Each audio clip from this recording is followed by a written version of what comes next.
everyone. Reporting today from Fun Robotics Network. I'm Abbas, and with me here is Team 17861, CSH. They are the only undefeated team with qualifications at your 2024-2025 into the Deep Franklin World Championship. Absolutely fantastic, super awesome team. Can't wait to jump into it on Behind the Bot. So guys, I guess first question for you. We've seen a lot of different designs, obviously coming out of Romania. You have to have one of the top designs. I know you pivoted a little bit from sample to specimen coming into Houston. Why? Why? Well, we really liked our national sample performance, but for Worlds, we thought that it would be better if we were good at both, because we didn't know what would happen in qualification matches. We didn't know if our alliance partner could play specimens. So instead of focusing really heavily on samples, we decided, okay, let's make some small changes and let's be good at both. Awesome, yeah. Now, jumping into the intake right here, the whole robot is going to be compact, but specifically I want to say the intake is much narrower than I've seen other teams. Was this like a very intentional decision, or did it just, the packaging turned out that way? Yeah, so basically we wanted to have as much of degrees of freedom as we could, so that when we enter the submersible, we could gather each and every sample that we want, like in autonomous. Yeah, and another question I have is, I know TDs go back and forth pretty much every season between spring, no spring, one string, two string, this and that. Yeah. So what did you guys decide and why? So we have like the extendo, it's only powered by one string right over here. It could fit, we couldn't fit like two strings, one on this side and one on this side. Plus, it's much easier to maintain, and also it's very reliable. The string didn't break it at all. And the spring was necessary, like you weren't able to run it without it? Yeah, the spring was necessary, yeah, okay, to keep the tension in the string. Yeah, awesome. Now jumping into the differentials, I'm seeing, I think, two differentials here. Yeah, we have two differentials. Okay, yeah. And that was just for the packaging, or why go with the two differentials? So we tested, first of all, we had the turret with one differential, and it proved very reliable. The first differential was just this one over here. And then when this one proved reliable, we thought, let's implement another differential, so we have a lot of degrees of movement because it's very nice and compact. So we added this differential right here to move the claw and pivot it backwards and forward. And do you have two different servos for this differential, or yeah, what's going on there? I mean, yeah, so there are both Axon minis. This one is from a different brand, but the same servo inside. Okay, got it.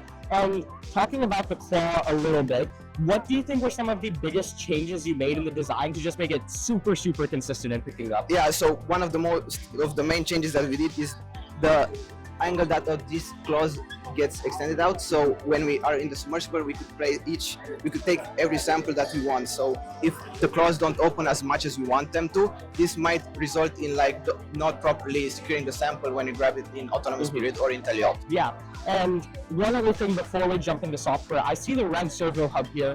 What has been your experience with that? I know it's new this year, so a lot of teams are going to be looking to switch to it next year. Would you recommend it? Any tips you have for teams? Talk about it. Yeah, so we recommend actually using a servo hub. For us, it's much simplified our electrical system because you only need to run a power cable and a data cable to the servo hub. And basically, it just handles all of our data communication throughout the servos from differential and also the claw. And for example, like a SPM, it's not as reliable as the servo hub. Yeah, that makes sense. Now, talking about the software, Auto is obviously working very well. I think we have the limelight up here. So what do you think has been the biggest factor in making that detection very consistent? Well, I think that the first big step is to make sure that your limelight is positioned correctly. Try to keep limelight as high and as top-down view as possible. Then we also make sure that each step in our pipeline is thoroughly calibrated, and we make sure that it works well.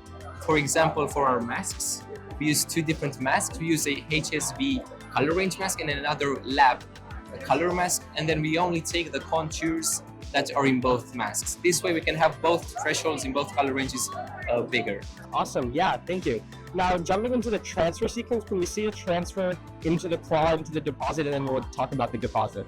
Yeah, so basically for the transfer, we actually use three types of transfers. We actually need them to align the sample on the basket, to put them horizontally or vertically. We actually have to intake the sample so that when it's transferred, it can go horizontally right into the claw so that it can be actually deposited in the back, Yeah, got it. And so you said you have 3 different transfers. Are those all driver actuated or automatic? Yeah, they're driverly Yes. changeable. So the second driver actually has his transfers on the joystick right over here. And for example, if you put it in the left or right, it's a certain transfer. If you put it down, it's a certain transfer. If you put it up, it's a certain transfer. And this way, we have another. We have a lot of transfers in case one doesn't work. We can just swap. And depending on what we want the robot to do, we just swap the transfers. Very cool. And so this is like the transfer position you determine based on how you pick up the sample or based on how you want to deposit it? It's based on how we want to deposit the sample. So when you're trying to pack samples in very cleanly, you would go one direction, and if you want to just pile on top, you would go in a different direction. Yes, exactly. Okay, awesome. Now jumping into the deposit itself, we've seen box tubes here and there. I think you guys have a very clever design though. So walk us through the bearing support structure and why you guys went with this design. Yeah, so instead of putting the bearings at 90 degrees angle like a lot of teams, we actually put them at 45 degrees so that both sides of the bearings touch the box tube. So the box tube is supported from all sides. We also have this servo which acts as a linkage for the box tube. And that's about it. It's quite a simple design. It's on a pivoting axis. Did you compare this to, like, did you prototype one where you had the bearings in the traditional configuration and like, no, this is too much swap? Or did you just go with this design from the beginning? We just went for this design from the beginning.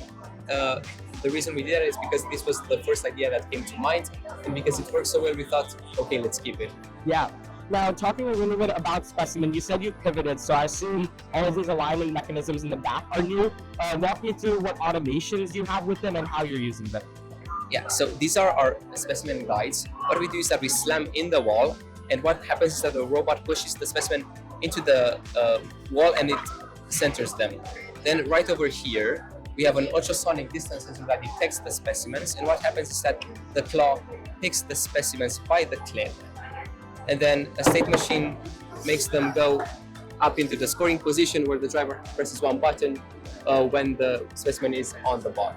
Yeah, and another question I have regarding specimen scoring and stuff in general is, we've seen a lot of teams recently pivot to strategies where they're trying to score and pick up at the same time. How does that look like for you guys from a control perspective? Is it one driver for each thing? You're doing both things with one driver? How does that work? So basically, as we grab from the submersible with the turret, the turret actually goes sideways. So we drive with the chassis into the human player zone, and once the specimen is grabbed from the back, the turret actually leaves the sample into the human player zone, and then the outtake mechanism pivots into the scoring position while we are slamming into the chamber for scoring the specimen. Our intake actually extends while once we press the scoring button, and then the turret goes into collection position and we can collect. Is that collection position vision based, or is it just the same position every time general? Same position every time by teleop. Okay. And if you guys have like the practice data, how much did that improve your cycles? So before we changed this outtake mechanism, we actually managed to put only around 7 or 8 specimens on the high chamber. But after we implemented this mechanism, we are able to put almost all of them, 20 on the chamber. Very cool. All right. Well, CSH, thank you guys so much. Just absolutely incredible robot. Very tough competition in Romania. You came out of there, just absolutely smashed it here in Houston. You have a bunch of matches tomorrow. Can't wait to see how they go. Reporting to Fun Robotics Network, I'm Abbas, and this is Team 17861 CSH. Thank you.